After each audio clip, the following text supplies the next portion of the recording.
Et bonjour. Mais ça ne serait pas l'Arc de Triomphe par hasard? Nous ne serions pas à Paris, ville de l'amour? Eh bien justement, c'est de ce sujet que j'avais envie de vous parler. Alors vous allez me dire, quel rapport entre le travail, la performance collective d'une équipe et l'amour? Eh bien peut-être que dans une équipe, ça serait bien qu'il y ait un petit peu plus d'amour.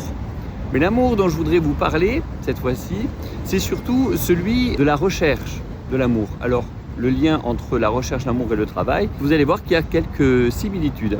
Et la première chose que j'aimerais échanger avec vous, c'est ce qui m'est arrivé à plusieurs reprises en accompagnant des hommes ou des femmes dans leur recherche de travail, de redynamiser leur travail. Ils avaient aussi le souhait de redynamiser, de rechercher une personne avec qui ils allaient pouvoir partager leur vie. Je leur pose une première question qui est qu'est-ce que vous recherchez? À cette question, en principe, les premières réponses, c'est souvent des critères. Une personne plutôt grande, qui physiquement me plaît, plus petite, surtout ça ne sera pas des gens du boulot parce que ça j'ai déjà fait, ah non ça ne sera pas dans les amis, ça j'ai déjà fait. Bref, des tas de critères les uns après les autres qui apparaissent, d'ailleurs assez caricaturaux des fois, hein. Les femmes aiment bien avoir des hommes un peu grands qui les protègent, les hommes aiment bien des femmes un petit peu plus petites qui peuvent protéger. Bon, suite à cette question, je leur dis, mais attendez, je me suis mal exprimé. Ma question c'est, qu'est-ce que vous recherchez? C'est quoi l'objectif à la fin? Et là, en cheminant, ils me répondent, c'est de trouver l'amour, d'être heureux ou heureuse, de partager ma vie, de finir ma vie main dans la main avec quelqu'un et où la personne me regardera tel que je suis. Ah, la personne me regardera tel que je suis. Donc peut-être que la personne qui vous regarde n'a peut-être pas fait beaucoup de critères. Parenthèse. Et à ça, je leur pose une troisième question. Et en quoi les critères qu'on m'avait cités tout à l'heure vous aident à atteindre cet objectif? Ça chemine.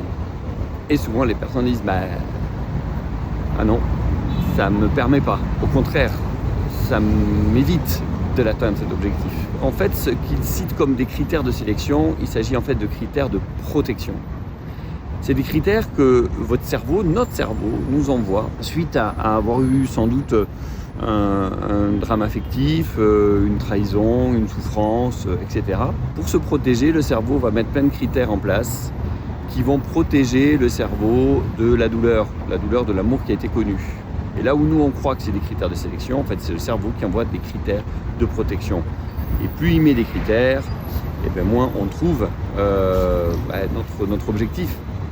Et même il est très malin, parce que s'il s'avère que nous trouvons la personne idéale qui répond à tous les critères, il est fort possible qu'on a mis de côté un critère essentiel. Est-ce que cette personne va me rendre heureuse?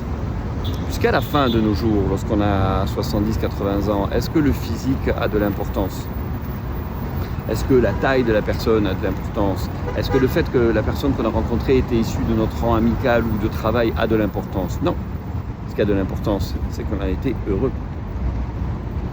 Alors, vous allez me dire, comment faire? Déjà, d'en prendre conscience, et puis de s'autoriser à avoir un rendez-vous, de s'autoriser à prendre les opportunités. Parce que la question que j'aime bien me poser derrière, c'est qu'est-ce que vous y perdez à accepter ce rendez-vous? Qu'est-ce que vous y perdez à essayer cette opportunité face à quelqu'un qui se révèle à vous? Et l'autre deuxième question, c'est qu'est-ce que vous pouvez y gagner? Quel parallèle avec le travail? Eh bien, si on a vécu sans doute un précédent poste ou avec un manager difficile ou un poste où on a souffert, sans doute que votre cerveau va vous envoyer énormément de critères de protection qui va vous empêcher de trouver le job idéal. Identifiez bien ces critères de protection, prenez-en conscience, posez-vous la question, qu'est-ce que vous y perdez à accepter un entretien, qu'est-ce que vous y perdez à accepter une période d'essai et sans doute qu'est-ce que vous pouvez y gagner à accepter ça, même si ce n'est pas idéal. À très bientôt.